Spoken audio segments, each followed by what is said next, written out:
Assalamualaikum warahmatullahi wabarakatuh. Kembali lagi bersama saya di podcast Ngos-Ngosan. Ngobrol serius, ngobrol santai.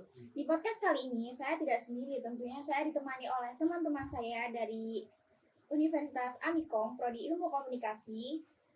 Saya sendiri Chelsea Salwanda Gusturi, dan di samping saya ada Kak. Perkenalkan, nama saya Juan Amru Febian.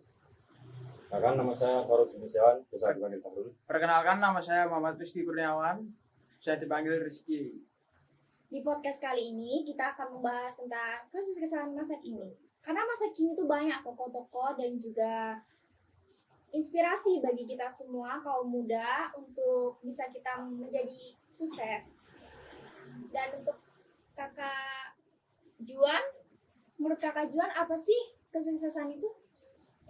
Kalau menurut saya kesuksesan itu pencapaian tujuan dalam berbagai aspek sih, mungkin dalam aspek kehidupan, aspek pertemanan, aspek hubungan, dan lain sebagainya. Kalau Kak Farul sendiri? Kalau menurut saya definisi sukses itu kayak sudah mencapai tujuan yang dicapai itu loh. Kayak ya tidak berupa fisik maupun harta, tapi bisa dikatakan sebagai teman atau saudara-saudara, lingkupan perkenalan juga bisa termasuk. Ya, Kak Rizky? kalau saya sendiri menurut saya kesuksesan adalah hal-hal yang kita impikan, yang kita ingin capai itu sudah bisa tercapai gitu. Menurut saya begitu definisi sukses. Kalau biasanya kita tuh kalau mau sukses kan kayak kita ada inspirasi tuh Kak. Ya, Kalau dari Kakak sendiri menurutnya inspirasinya tuh siapa? Kalau dari saya, inspirasinya dari seorang youtuber namanya Bimo PD YouTube-nya. Nah, menurut saya dia tuh memotivasi kesuksesan karena gimana ya, dia tuh dari latar belakangnya aja udah mungkin kayak dia ditinggal bapaknya tanpa tanggung jawab seorang ayahnya, jadi dia ngidupin adik-adiknya sendiri, menghidupin keluarganya sendiri. Terus karena akses YouTube dia jadi terkenal sih, terus jadi sekarang malah jadi influencer sekarang. Kalau Kak Farul menurutnya siapa? Kalau saya Bapak Nadiem Makarim atau pencetus Gojek tuh. Karena Bapak Nadiem itu mampu menginovasi dan menciptakan hal baru seperti ada dari kesusahan masyarakat untuk berinovasi. Kalau Kak Rizky sendiri siapa? kalau saya itu mengidolakan Dokter Tirta. Mbaknya tahu Dokter Tirta? Oh iya tahu. Tahu. Ya, dia kan seorang dokter juga memiliki usaha ya, seperti usahanya dia itu cuci sepatu.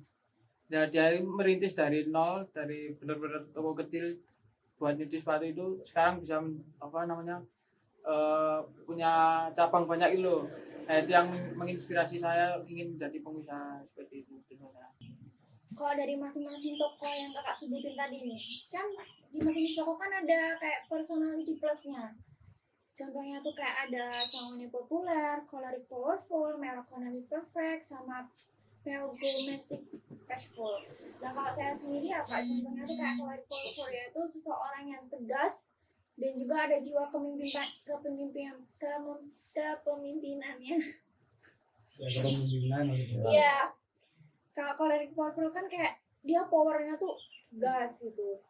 Nah kalau dari kakaknya sendiri apa? Kalau saya sih mungkin lebih ke pragmatis, ya, karena pragmatis tuh orangnya tuh cenderung sabar, tenang, terus mudah bergaul, terus ini ya, dia nggak suka mencari konflik gitu ya, jadi orangnya tuh ya emang friendly gitu. Jadi intinya tuh menurut saya dari pragmatis itu, dari relasi tuh, apalagi relasi ya paling penting sih, poin utamanya relasi, karena dengan relasi bisa kita bisa menjangkau keinginan kita atau apa yang kita tujukan agar mencapai kesuksesan. Kalau kakaknya sendiri? Kalau dari saya sih ke arah sang yang populer. Sang populer kan sendiri kayak mempunyai jiwa kepemimpinan, jiwa leadership untuk mengatur diri sendiri maupun mengatur segala aspek yang dilakukan olehnya. Kalau Kalau dari toko Kariski? Kalau dari saya itu lebih ke melankolik ya kak ya. Dia itu mempunyai sifat apa namanya berhati-hati dalam mengambil keputusan gitu ya. Jadi tidak tergesa-gesa gitu loh. Nah seperti itu contohnya. Kalau dari itu kan apa sih yang kakak ketahui tentang inner beauty atau karisma dari seorang, contohnya kayak Pak Nadine tadi, apa kak? Kalau inner beauty dari Pak Nadiem ya, dia bisa mengatur konsep apa yang didirikannya. Jadi inner beauty sendiri kan keindahan dalam diri jiwa sendiri ya. Kayak apa ya, awal membuka Gojek itu sendiri kan dari keresahan masyarakat, dari Gojek langganannya itu. Nah, dari pencetusan inovasi itu maka muncullah kerjasama antar perusahaan lain juga. Jadi dalam mendirikannya banyak Tokopedia, Gojek. Karismatik itu kan bersifat kecerdasan juga ya. Jadi Pak Nadiem juga terampil dalam meluncurkan Gojek tersebut. Nah, kalau untuk karismatik itu ya jiwa kepemimpinannya itu, jiwa leadershipnya yang ada dalam Pak Nadiem itu. Berarti masing-masing tokoh itu mempunyai jiwa kepemimpinan. Ya harus mempunyai jiwa kepemimpinan lah untuk mengatur diri. Nah, itu juga termasuk sifat juga. Apalagi juga jiwa kepemimpinan kan juga penting untuk, kan pasti tokoh-tokoh itu punya bisnis sendiri-sendiri kan. Nah kalau jiwa kepemimpinannya nggak diasah atau mereka nggak punya jiwa kepemimpinan, ya mungkin mereka nggak bakal bisa sampai sesukses ini. Dan juga perlu banyak kenalan-kenalan ya kayak. Relasi sebenarnya kan, banyak relasi. Jadi kayak ada motivasinya dari masing-masing orang yang mereka kenalin. Ya. Kalau pendapat lain tentang kakaknya mungkin ada nggak tentang sosok-sosok yang kalian menjadi inspirasi itu, apa sih yang bikin mereka kelihatan wow gitu? Inner beauty-nya tuh apa? Karismatiknya tuh apa? Ya mungkin ini ya kayak wibawanya sih kalau menurut saya. Jadi gimana cara dia membawakan personalnya ke khalayak umum, terus gimana dia membawakan personalnya ke dalam bergaul, mencari korelasi gitu. Berbawa itu menurutku juga penting sih.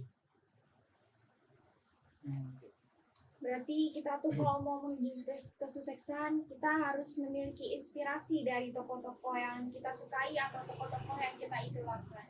Jadi untuk kaum muda sekarang yang kalian ingin sukses, kalian harus mulai belajar dari kalian tuh ingin apa, kalian harus ada niat untuk mewujudkan sebuah kesuksesan itu. Contohnya kita dapat inspirasi dari tokoh-tokoh tersebut, tokoh-tokoh kakaknya ini, agar kita bisa menuju kesuksesan yang kita inginkan. Jadi buat kalian semua yang kalian ingin mencapai kesuksesan kalian mungkin bisa menurut apa yang kakaknya bilang, contoh kayak ada jiwa kepemimpinannya sendiri dari masing-masing tokoh, atau kalian punya inspirasi sendiri, kalian ingin menjadi seperti apa, dan juga kalian bisa ada niat untuk kalian mulai dari nol sampai kalian mencapai kesuksesan itu. Mungkin podcast kita kali ini sampai di sini aja ya kak ya. Terima kasih buat kakaknya yang telah bersedia untuk datang ke podcast Ngos-Ngosan episode 2 kali ini.